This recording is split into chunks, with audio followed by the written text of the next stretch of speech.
साथियों, स्वागत है आपका आज की इस धमाकेदार वीडियो में। इस वीडियो में मैं आपके लिए लेकर आया हूं भारतीय राजनीति का एक महत्वपूर्ण चैप्टर संघवाद। आप 10वीं के छात्र हैं बिहार बोर्ड से और 10वीं में चाहते हैं 400 प्लस स्कोर करके आना, तो इस वीडियो को पूरा जरूर देखना, क्योंकि यहाँ से काफ़ी ज़्यादा क्वेश्चन आपके एग्जाम में पूछे जाते हैं। और संघवाद एक ऐसा चैप्टर है जो आगे भविष्य में भी आपके जब आप गवर्नमेंट जॉब की तैयारी करेंगे तो वहाँ पर भी काम आएगा।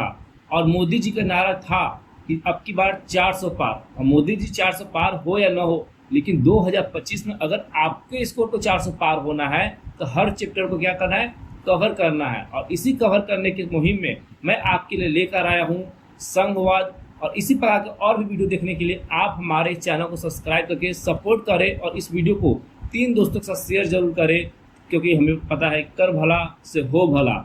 चलिए आज की इस वीडियो को शुरू करते हैं मेरे दोस्त। और पहला चैप्टर का नाम यहाँ पर आ रहा है संघवाद। ये आपके राजनीतिक शास्त्र में दूसरा चैप्टर है और जो मैं वीडियो अपलोड कर रहा हूँ उसमें पहला ये है संघवाद। संघवाद का सबसे पहले आसान भाषा में अर्थ समझ लेते हैं, क्योंकि 2 से 3 दफा क्वेश्चन पूछे जा चुके हैं ऑब्जेक्टिव में कि संघवाद का अर्थ क्या होता है। तो संघवाद का अर्थ आसान भाषा में साधारण शब्दों में कहें तो संघवाद का अर्थ होता है संगठन में रहने का विचार। संगठन में जो व्यक्ति जो लोग रहते हैं वहीं से निर्माण क्या होता है, संघवाद का निर्माण वहीं से होता है। और इसके देखेंगे तो सूत्र कैसे बनेगा, संघ बराबर संगठन प्लस वाद बराबर विचार। यहाँ से हमारा संघवाद बनता है। 1 नंबर यहाँ पर आपका अगर पूछता है तो कहीं नहीं जाने वाले मेरे बच्चे। आगे चलिए, आगे आपसे लिखाते हैं। आगे आपसे पूछा जा रहा है संघवाद। अब इसकी परिभाषा क्या हो सकती है, क्या इसमें चीज़ें आप लिखने को मिलेगा, क्या इसमें है, समझते हैं। आसान भाषा में समझा देता हूँ। संघवाद एक ऐसा संस्था प्रणाली है, संघवाद एक ऐसा संस्था प्रणाली है जो अस्थाई है।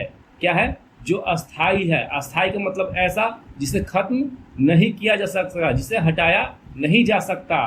तो भारत एक संघवाद यूनियन देश है। यूनियन देश कैसे होता है, तो इसके बारे में बाबा साहब अम्बेडकर जी बोलते हैं भारत राज्यों का संघ है और सभी राज्य मिलकर एक देश का निर्माण करते हैं जिस देश का नाम है भारत। और इसके बारे में आपको अनुच्छेद 1 और भाग 1 में आपको देखने को मिल जाएगा, जहां भाग 1 में संघ की चर्चा की गई है। अनुच्छेद 1 में बोलता है इंडिया दैट इज भारत, अर्थात जो इंडिया है वही भारत है और यह एक राज्यों का संघ है। और इसी की चर्चा हमारे यहाँ करती हुई दिखाई दे रही है। अब इसको समझते हैं कि इसके राजनीतिक व्यवस्था किस प्रकार से की गई है, इसको हम समझते हैं। इसमें एक संघीय अर्थात केंद्र की सरकार होगी, और केंद्र की सरकार अभी देश में कौन है, तो मोदी जी। ठीक है, तो मोदी जी देश की सरकार है, तो अर्थात केंद्र में मोदी जी, और राज्य में याद करेंगे तो नीतीश बाबू। राज्य में कौन है, तो नीतीश बाबू में हमारे सीएम।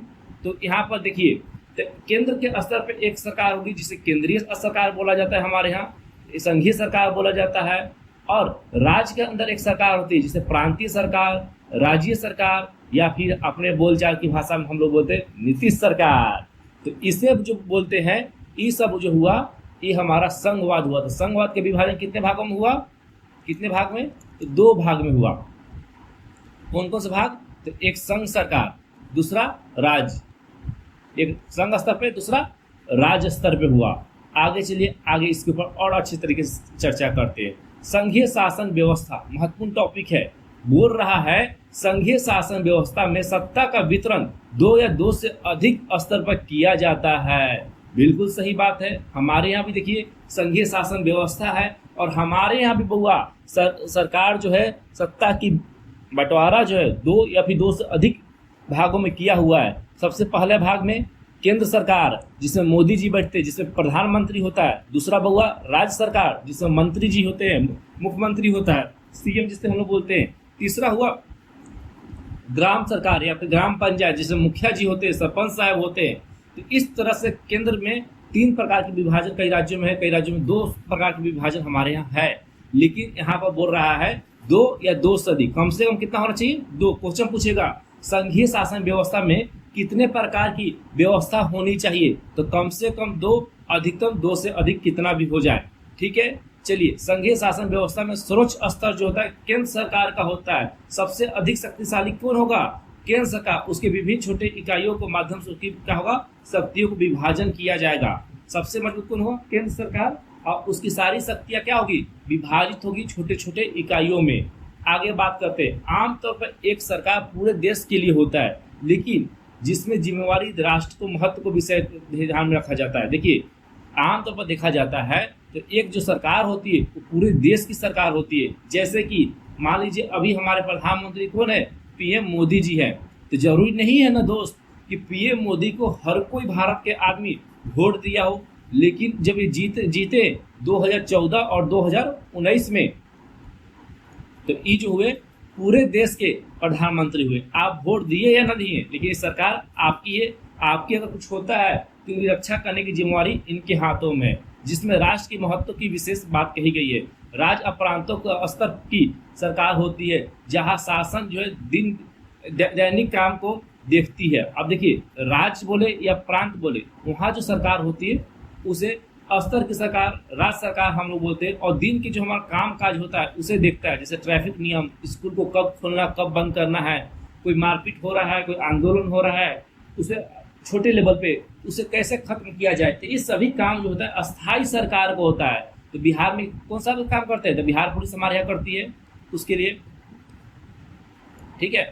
उसके बाद देखें दिल्ली में कौन करता है, दिल्ली पुलिस करता है। यूपी में कौन करता है, यूपी पुलिस करता है। तो हर राज्य के पास उसके लिए अस्थायी प्रशासन व्यवस्था भी होती है सरकार चलाने के लिए। नहीं तो बताइए आप ही कि नीतीश बाबू जाएंगे पटना में ट्रैफिक को छुड़वाने, तो नहीं ना जाएंगे। तो इसलिए अस्थायी सरकार को चलाने के लिए अस्थायी प्रशासन व्यवस्था भी होती है। उसके बाद आगे देखते हैं, सत्ता के दोनों स्तरों में सरकार अपनी अपने स्तर पर स्वतंत्र होकर काम करती है। स्वतंत्र होकर मतलब क्या हुआ, कोई भी व्यक्ति एक दूसरे को काम में अड़ंगा नहीं लगाएगा। ये नहीं पूछेगा तुम ऐसे काहे किए, तुम ऐसे काहे किए, क्योंकि जनता द्वारा चुने गए प्रतिनिधि दोनों होते हैं और दोनों अपने काम को है पूरी तरह से स्वतंत्र होकर करते हैं। बउआ आगे देखो, आगे का बोल रहा है, आगे बोल रहा है संघीय शासन व्यवस्था की प्रमुख विशेषताएं, कि अगर संघीय शासन व्यवस्था कोई देश में है तो उसकी अच्छाई क्या है, विशेषताएं क्या है। क्वेश्चन पूछ दिया जाता है प्रमुख विशेषताएं क्या है, तो आपको कुछ करने की जरूरत नहीं है, लिखना है संघीय शासन व्यवस्था की निम्नलिखित विशेषताएं होती है। जैसे संघीय शासन व्यवस्था में सत्ता केंद्र सरकार और अन्य सरकारों में बांट दिया जाता है। बिल्कुल सही बात है, सत्ता जो होता है केंद्र और अन्य सरकारों में बांट दिया जाता है। हमारे यहाँ भी है, देखिए केंद्र में मोदी जी, राज्य में बिहार में नीतीश बाबू, बंगाल में ममता दीदी, उत्तर प्रदेश में योगी बाबा। तो इस प्रकार से जो है सरकार क्या करिए, अपनी शक्तियों को विभाजन कर रही है। उसके बाद देखेंगे केंद्र सरकार जो राष्ट्र को महत्वपूर्ण विषय पर कानून बनाती है। अब इसके बारे में आगे चर्चा करेंगे। जो केंद्र सरकार होती है वो राष्ट्र के बहुत ही महत्वपूर्ण जो विषय हैं उसके ऊपर किसी कानून बनाने की शक्ति दी गई है, तो सारी शक्तियाँ दी गई है केंद्र को दी गई है। अब केंद्र सरकार कैसे कैसे महत्वपूर्ण विषय पर काम बनाएगी, तो आर्मी जो होगा, युद्ध जो होगा वो कौन लड़ेगा, किससे लड़ेगा, कैसे होगा, विदेश नीति क्या होना चाहिए, किसको कितना सामान दूसरे देश को बेचना चाहिए, ये सब जो है केंद्र सरकार डिसीजन लेगा। अगर राज्य को दे दिया जाए तो मान लीजिए फॉर एग्जाम्पल बिहार में बैठी सरकार को मन करके नहीं भैया भारत में रहने का मन अब हमारा नहीं है, चलते हैं नेपाल की तरफ, अब बोलेगा नेपाल पर हमला कर देते हैं, तो भी दिक्कत हो जाएगा ना। उधर उत्तर प्रदेश वाला योगी जी बोलेंगे नहीं मज़ा नहीं आ रहा है बिहार में, अब भारत में अति में रहने में, भारत में रहने में थोड़ा सा नेपाल से एक पटका पटकी हो जाए, चलिए चलते हैं। पंजाब सरकार बोलेगी नहीं पाकिस्तान के बाद एक झगड़ा कर ले। तो ये सब जो विषय होता है, इस सब विषय पर कानून और निर्णय जो होता है वो केंद्र लेता है, राज्य सरकार नहीं ले सकती है। राज्य सरकार राज्य के संबंधित विषय पर कानून बनाती है, ठीक है ना। क्यों बनाती है आगे बहुत अच्छा तरीके से समझाएंगे, जो जिंदगी भर आपको याद रहने वाला है बउआ। आगे देखो, दोनों स्तर पर सरकारें अपने अपने स्तर पर स्वतंत्र होकर काम करती है। उनको बात सही बात है, दोनों स्तर पर सरकारें अपने अपने स्तर पर स्वतंत्र होकर काम करती है। संघीय व्यवस्था में 2 या 2 से अधिक स्तर का सरकार होता है, बिल्कुल सही बात है। अलग अलग स्तरीय सरकार के द्वारा एक ही नागरिकता समूह शासन होती है, बिल्कुल सही बात है। हम सभी लोग हैं बिहार के, तो बिहार के नागरिक नहीं, हम लोग बिहार के निवासी हैं, भारत के नागरिक है। एकल नागरिकता पद्धति भारत में अपनाई गई है, ठीक है।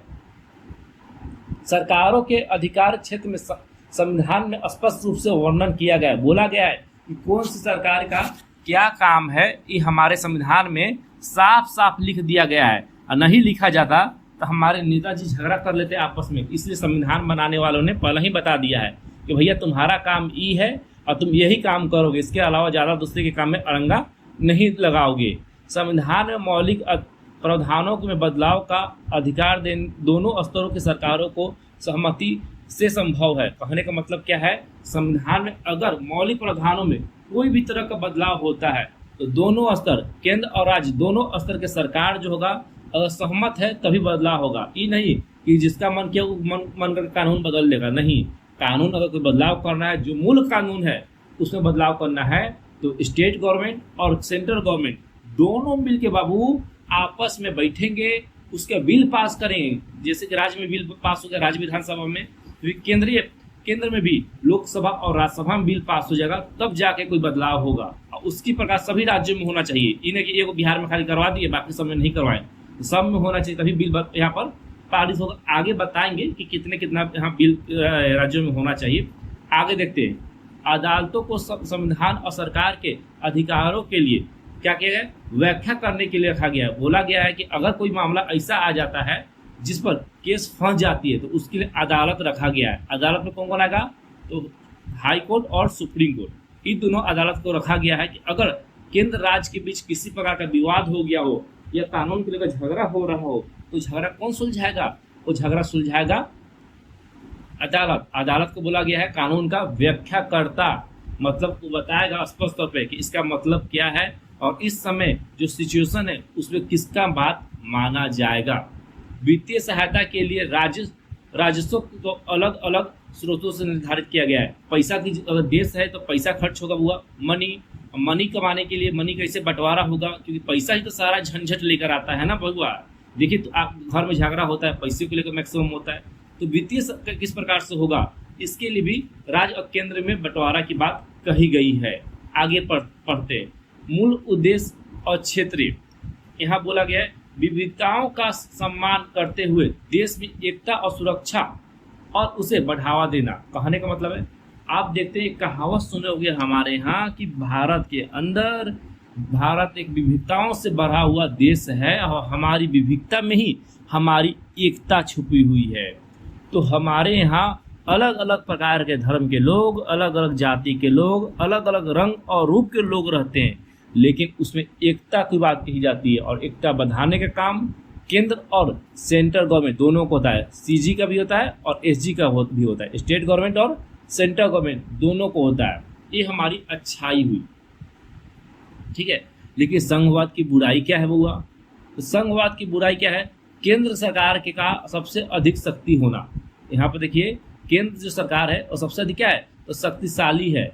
और जब केंद्र सरकार सबसे अधिक शक्तिशाली हो जाती है तो बात नहीं सुनती, और जब बात नहीं सुनती तो लोग आरोप लगाते हैं कि भैया केंद्र सरकार तो तानाशाह हो गई। तो तानाशाह कैसे हुई, क्योंकि उसे संविधान ही हक दिया है कि जब राज्य तुम्हारी बात ना माने तो तुम अपना विकराल रूप दिखाना और उसे नष्ट कर देना। जैसे कि हमारे बाबा साहब बोलते हैं संविधान में बाबू कि जब दोस्ती यारी का समय चल रहा हो, शांति काल चल रहा हो, तो अब देश जो है राज्य के साथ अर्थात केंद्र जो है राज्य के साथ जो व्यवहार करेगा वो किसकी तरह करेगा, तो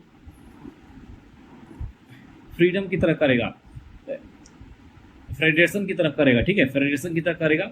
लेकिन जब सिचुएशन खराब हो जाए, जब राज्य जो है और केंद्र के बीच में विवाद हो जाए और राज्य जो है केंद्र की बात सुनने से मना कर दे, उस समय जो है केंद्र जो है विकराल रूप धारण करेगा, अपनी सारी शक्तियों को याद करते हुए वो यूनियन की तरह काम करेगा। और यूनियन में जब बात होती है तो केंद्र को बहुत सारी शक्तियाँ प्रदान की गई है हमारे देश के अंदर, हमारे संविधान के अंदर, ठीक है ना। तो सबसे मजबूत कौन है हमारे देश में, तो हमारे देश में सबसे मजबूत जो है वह है बाबू राज्य नहीं, वो है केंद्र, मोदी जी। आगे देखते हैं, संविधान संशोधन का अधिकार केवल केंद्र को ही प्राप्त है। अब देखिए संविधान में किसी प्रकार का बदलाव करना होगा तो कौन करेगा, केंद्र ही करेगा। अब केंद्र में भी कहा लोकसभा, राज्यसभा और राष्ट्रपति के द्वारा ही किया जा सकता है, उसके अलावा और कोई रास्ता नहीं है। संशोधन मतलब बदलाव करना, ठीक है। संसद के अधिक अधिकार होना, दूसरा इसमें महत्वपूर्ण टॉपिक है। संसद को बहुत ज्यादा अधिकार हमारे यहाँ दे दिया गया है। धन संबंधित अधिकार केंद्र के पास होता है, किस राज्य को कितना टैक्स मिलेगा, कौन सा राज्य कितना टैक्स लगाएगा, ये सारा अधिकार किसको दिया गया है, केंद्र को दिया गया है। ये सभी जो है इसके खिलाफ में जाते हैं। उसके अलावा आगे देखेंगे केंद्र सरकार का राज्य सरकारों के मामले में अनावश्यक हस्तक्षेप करना। अब देखिए केंद्र सरकार जो होती है राज्य सरकार के मामले में क्या करती है, बहुत दखल देती है उसके कामों में, जो कि काफ़ी गलत बात है। और ये कैसे होता है हमारे यहाँ, जैसे कि मान लीजिए एक्स पार्टी की सरकार बिहार में है और वाई पार्टी की सरकार केंद्र में है, तो वाई नहीं चाहिए एक्स जो है अपने राज्य में अच्छा काम करे। अगर अच्छा काम करेगी तो इसका वोट क्या होगा, VOTE, वोट बढ़ जाएगा, वोट इंक्रीज होगा। और वाई जो है इस राज्य में कभी जीत ही नहीं सकता है, इसलिए वाई क्या करता है, उसके काम में हमेशा अरंगा लगाते रहेगा। जब अरंगा लगाएगा तो काम शुरू हो जाएगा, काम शुरू होगा तो वोटर अपने कहेगा कि 5 साल बहुआ सरकार में रहे, कुछ काम ही नहीं किए। जब कुछ काम ही नहीं किए तो फिर अगला बार काहे तुमको मौका दे। अब इसीलिए जो है ये अरंगा लगाता है बहुत ज़्यादा। आगे चलते हैं, आगे देखिए वो आगे क्या बोल रहा है, आगे बोल रहा है संघवाद के प्रकार। 7 आकार संघ बनता है, 7 लेकर संघ बनता है, 7 आकर संघ बनता है और 7 लेकर संघ बनता है। ठीक है ना। अब देखते हैं 7 आकर संघ कैसे बनता है, इसका परिभाषा देते हैं। 2 या 2 से अधिक स्वतंत्र इकाई एक साथ मिलकर एक बड़ी इकाई का गठन करता है। सभी स्वतंत्र राज्यों का सत्ता एक समान होता है, जैसे कि ऑस्ट्रेलिया, संयुक्त राज्य अमेरिका। तो ये सब क्या हुआ, 7 आकर बना, 7 आया और आकर सभी लोगों ने बना था। अमेरिका में देखिए बाबू लगभग 55 के 58 राज्य हैं, मान लीजिए 52 राज्य है। अभी 52 राज्य आकर एक निर्माण करते एक देश का, जिसका नाम पड़ता है यूनाइटेड स्टेट ऑफ अमेरिका। अब इसमें से मान लो कैलिफोर्निया का मन किया तो अपने यहाँ से अलग हो जाएगा, जब मन तब अलग हो जाएगा। लेकिन भारत में ऐसा नहीं है। भारत में क्या है हुआ, 7 लेकर संघ बना है। अब कैसे बना है, इसका एक एग्जाम्पल देते हैं। भारत आज का नहीं है, भारत 10,000 साल पुराना देश है, उससे भी ज़्यादा। ठीक है। अमेरिका कितना साल पुराना है, तो 400 से 500 मैक्सिमम, इससे ज़्यादा साल पुराना नहीं है। तो यही बात है, अमेरिका के बारे में लोगों को जानकारी ज़्यादा नहीं था, लेकिन भारत के बारे में सदियों से जानकारी हमारे यहाँ लोगों की है। तो इसलिए हमने 7 लेकर बनाया है संविधान अपने भारत को। लेकिन बाकी सब जो देश हैं वो 7 आकर बनाए, छोटे छोटे राज्य जो है मिलकर एक बड़ा राज्य का निर्माण किए। हम तो पहले ही से बड़े थे, हमको तो और काट दिया गया 1947 में, 1936 में, 1853 में, 1861 में हमारे भाग को और काट कर हमें छोटा कर दिया गया। मतलब पहले से हम तो और बड़का बने हुए राज्य थे ना जी। तो हम देखिए वह राज्य जो बड़े देश के द्वारा अपने अंतर्गत विविधताओं को ध्यान में रखते हुए राज्य का गठन करता है, उसे केंद्रीय शक्ति कहलाते हैं। जैसे कि भारत, जापान, ये सभी देश बहुत पुराना है। ठीक है ना। तो ये हुआ 7 आने का समझ गए, और 7 आकर और 7 लेकर, दोनों का हमने परिभाषा आपको यहाँ पर समझा दिया है। PDF आपको मिल जाएगा हमारे टेलीग्राम ग्रुप में, या फिर आप हमसे व्हाट्सएप पर ले सकते हैं 84 34 28 95 27, ये हमारा नंबर है, आप यहाँ आकर ले लीजिएगा। चलिए, एकात्मक और संघात्मक सरकारों के बीच अंतर।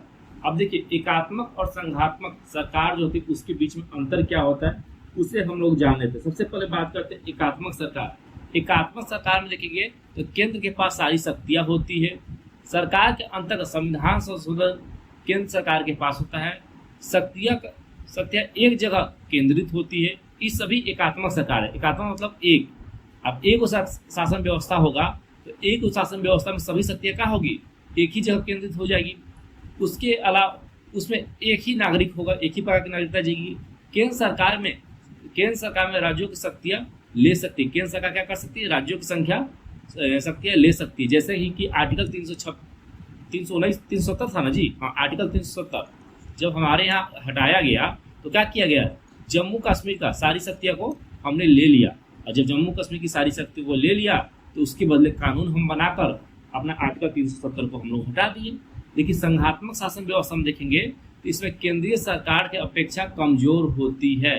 केंद्र सरकार जो होती है अपेक्षाकृत क्या होती है, कमजोर होती, ज़्यादा इसके पास शक्ति नहीं होता है। ठीक है ना। इसमें केंद्र सरकार अकेले संविधान संशोधन नहीं कर सकती है। शक्तियाँ का कोई स्तरों पर विभाजन होता है। कई संघीय व्यवस्था वाले देश दोहरी नागरिकता प्रदान करते हैं। इस सबका सबसे बड़ा example USA America, United state of America. ये जो है हुआ, ये है दोहरी नागरिकता देने वाला देश। ये जो है आपको यहाँ पर बात करते हैं, ये जो है संघात्मक शासन व्यवस्था लेकर बात करता है, जो काफ़ी कमजोर है। अमेरिका में संविधान संशोधन करने के लिए बहुत बड़ा यहाँ पर विचार विवाद होता है राज्य और केंद्र के बीच में, फिर जाकर संविधान संशोधन होता है। दोनों स्तरों की सरकार अपने अधिकार के क्षेत्र में स्वतंत्र होकर काम करती है। ये बात यहाँ पर बात कही गई है कि सरकार जो कोई भी एकात्मक हो या फिर संघात्मक हो, दोनों स्तर में यहाँ पर सरकार जो होती है स्वतंत्र होकर काम करती है। चलिए अब आते भारत की संघात्मक व्यवस्था में बेल्जियम से मिलती जुलती एक विशेषता और उससे अलग एक विशेषता। हमारे यहाँ जो संघात्मक व्यवस्था जो भारत के अंदर चलाई जाती है, अब पिछले क्लास में हमने पढ़ा था बेल्जियम के बारे में, उससे मिलती जुलती एक विशेषताएं जो है उसके बारे में चर्चा करेंगे और एक अलग विशेषताएं है उसके बारे में भी हम चर्चा करेंगे। बेल्जियम से मिलती जुलती एक विशेषता की बात करते हैं। भारत में बेल्जियम से मिलता जुलता यह विशेषता कि दोनों देश संपूर्ण देश के लिए एक संघ सरकार का गठन किया गया है। अब देखिए भारत में भी संघ सरकार है और बेल्जियम के अंदर भी क्या है, एक संघ सरकार का गठन किया गया है। ये हमारा और बेल्जियम का मिलता जुलता एक एग्जाम्पल है। अगला एग्जाम्पल क्या है बउआ, अगला जो है बेल्जियम से मिलता जुलता एक और विशेषता है बउआ, इसे देखते हैं। अलग विशेषता यह कि बेल्जियम में केंद्र सरकार अनेकों शक्तियां देश के दो क्षेत्र सरकारों को सदुपयोग कर दी गई है, जबकि भारत में केंद्र सरकार अनेकों मामलों में राज्य सरकार को नियंत्रण रखती है। तो देखिए यहाँ पर बेल्जियम में जो है शक्तियाँ के दो क्षेत्रीय सरकार को अर्पित कर दी गई है, लेकिन भारत में जो क्या है वो केंद्र सरकार जो है राज्यों को नियंत्रण रखती है और राज्य को हमारे यहाँ नियंत्रण रखने की जरूरत भी है। बेल्जियम एक प्रकार का ही धार्मिक लोग वहाँ मैक्सिमम रहते हैं, लगभग 90% जो बेल्जियम में लोग हैं वो क्रिश्चियन धर्म को मानने वाले हैं और हमारे देश में 7 से 8 धर्म के लोग मानने वाले हैं, जिनकी संख्या फॉलोअर्स लाखों करोड़ों की संख्या में है। और कल के कोई भी लोग अलग देश की मांग कर सकते हैं, अलग राष्ट्र की मांग कर सकते हैं, अलग झंडा की मांग कर सकते हैं। इसीलिए हमारे यहाँ केंद्र को ज़्यादा मजबूत बनाया गया है ताकि ऐसा कोई सिचुएशन हमारे देश में उत्पन्न न हो और वोट के लिए कोई सरकार ऐसी व्यवस्था न लेकर आए। भारत में संघीय व्यवस्था की बात करते हैं, बहुत महत्वपूर्ण है। एक बहुत ही दुखद और रक्त रंजिश विभाजन के बाद भारत आज़ाद हुआ। 1947 की वो घटना कौन भूल सकता है, 14 और 15 अगस्त की, जब देश आज़ाद हो रहा था तो लाखों की संख्या में लोग पंजाब और बंगाल में मारे जा रहे थे। आज़ादी के कुछ समय बाद ही अनेक स्वतंत्र रजवाड़ों का भारत में विलय हुआ। इसमें संघ शब्द नहीं आया। भारतीय संघ का गठन संघीय शासन व्यवस्था के सिद्धांत पर हुआ है।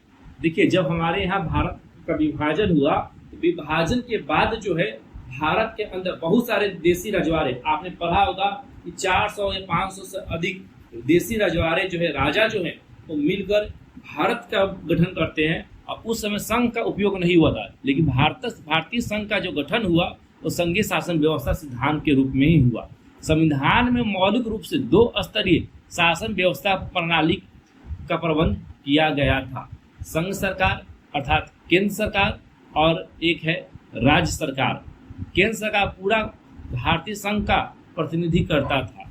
बाद में पंचायत और नगर पालिकाओं के रूप में संघीय शासन का एक तीसरा स्तर भी जोड़ा गया, जो कि कब जोड़ा गया तो 1992 और 1993। पंचायती राज 1900 आया था, पंचायती राज व्यवस्था हमारे यहाँ 1991 में और नगर पालिका वो आया था 1993 में।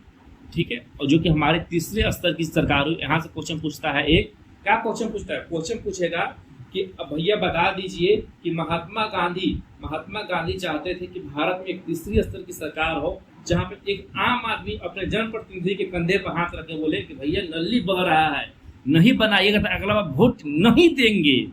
और ये काम आज हम कर सकते हैं। अपने गांव के आसपास वाला जो वार्ड है गौवा में उसको पकड़िए, बोलिए बउआ नल्ली बहित हवा, नल्ली जो हमारे पानी साफ न होल या कल हम खराब हो गया न बनल तो वोट अगला बार न मिली। यह अपने यहाँ वार्ड को बोल सकते हैं, लेकिन क्या अपने संसद को बोल सकते हैं, विधायक को बोल सकते हैं? नहीं, उठा कर फेंक देगा घर से बाहर, क्योंकि उनकी पावर बहुत बड़ी हो गई भैया। लेकिन वार्ड जो हमारा चच्चा भैया यही सब लगते हैं ना, तो उनको आराम से बोल सकते हैं। चलिए आगे चलिए। भारतीय संविधान में केंद्र और राज्य के बीच शक्तियों का बंटवारा की बात करते हैं।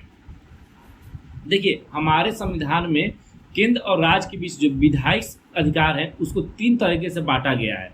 पहला है संघ सूची, राज्य सूची और एक और आता है समवर्ती सूची।